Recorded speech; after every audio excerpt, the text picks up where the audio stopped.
I am the man who has seen affliction by the rod of the Lord's wrath. He has driven me away and made me walk in darkness rather than light. Indeed, he has turned his hand against me again and again, all day long. He has made my skin and my flesh grow old and has broken my bones. He has besieged me and surrounded me with bitterness and hardship. He has made me dwell in darkness like those long dead. He has walled me in so I cannot escape. He has weighed me down with chains. Even when I call out or cry for help, he shuts out my prayer. He has barred my way with blocks of stone. He has made my paths crooked. Like a bear lying in wait, like a lion in hiding, he dragged me from the path and mangled me and left me without help. He drew his bow and made me the target for his arrows. He pierced my heart with arrows from his quiver. I became the laughingstock of all my people. They mock me in song all day long. He has filled me with bitter herbs and given me gall to drink. He has broken my teeth with gravel. He has trampled me in the dust. I have been deprived of peace. I have forgotten what prosperity is.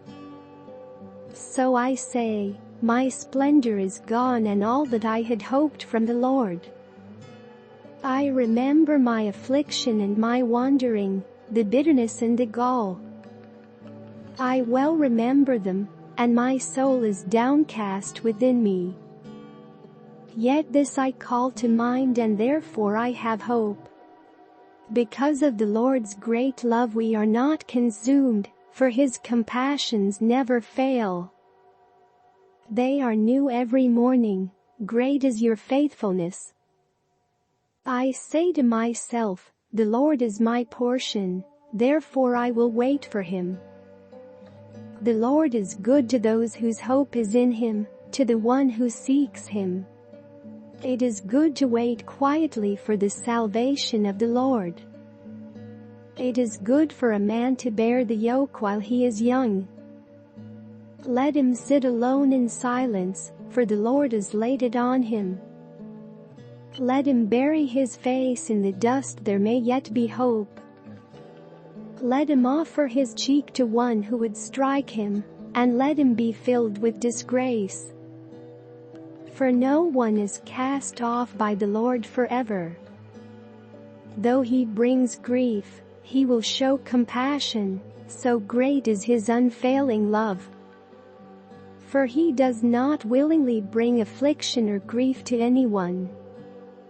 To crush underfoot all prisoners in the land, to deny people their rights before the Most High, to deprive them of justice, would not the Lord see such things? Who can speak and have it happen if the Lord has not decreed it?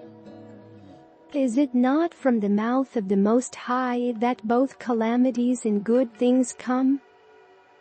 Why should the living complain when punished for their sins? Let us examine our ways and test them, and let us return to the Lord. Let us lift up our hearts and our hands to God in heaven, and say, we have sinned and rebelled and you have not forgiven. You have covered yourself with anger and pursued us, you have slain without pity. You have covered yourself with a cloud so that no prayer can get through. You have made us scum and refuse among the nations.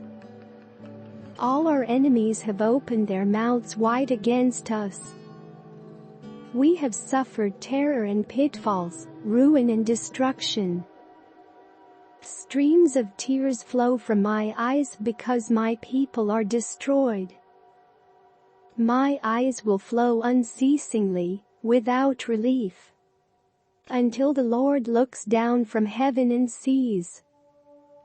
What I see brings grief to my soul because of all the women of my city. Those who were my enemies without cause hunted me like a bird.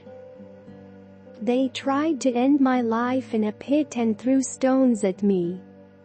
The waters closed over my head, and I thought I was about to perish. I called on your name, Lord, from the depths of the pit. You heard my plea. Do not close your ears to my cry for relief. You came near when I called you, and you said, do not fear. You, Lord, took up my case. You redeemed my life. Lord, you have seen the wrong done to me. Uphold my cause. You have seen the depth of their vengeance, all their plots against me. Lord, you have heard their insults, all their plots against me. What my enemies whisper and mutter against me all day long. Look at them. Sitting or standing, they mock me in their songs. Pay them back what they deserve, Lord, for what their hands have done. Put a veil over their hearts, and may your curse be on them. Pursue them in anger and destroy them from under the heavens of the Lord.